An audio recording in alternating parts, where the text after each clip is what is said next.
You are listening to The Memory Keeper by Evan Vaile. Chapter 44. The pale morning sky was scuffed with clouds as fine as sea spray.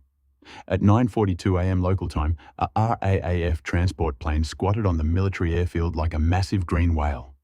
The Lockheed C-130H Hercules was 30 meters long and had a maximum cruising speed of over 600 kilometers per hour.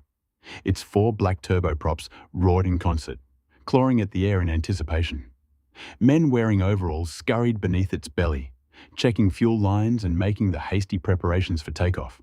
The cargo ramp at its rear gaped wide, lowered like the jaw of a giant toothless mouth and big enough to admit a truck.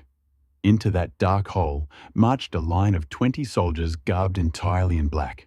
Each was armed with a 9mm submachine gun and other devices whose sole purpose was to kill. Once they were inside the cargo bay, they stowed their gear and buckled down for the flight.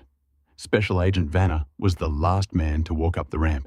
He was dressed and armed in the same manner as his men, and a cigarette dangled from his lips. Precisely 32 minutes ago, he had received the tip-off about the Deacon, and in response, he'd assembled his team in record time.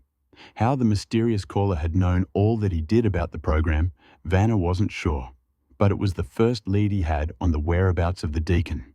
He stowed his equipment in the weapons bays and moved through the cargo hold, casting his gaze over his stony-faced troops.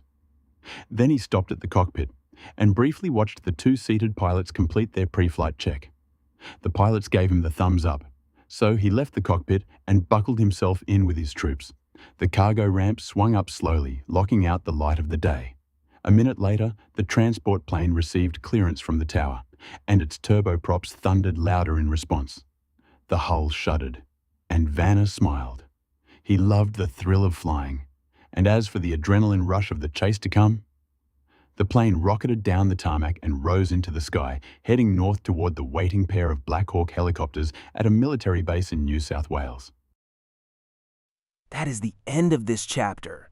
To listen to the next chapter on YouTube or to purchase the digital ebook from Amazon, see the links in the description.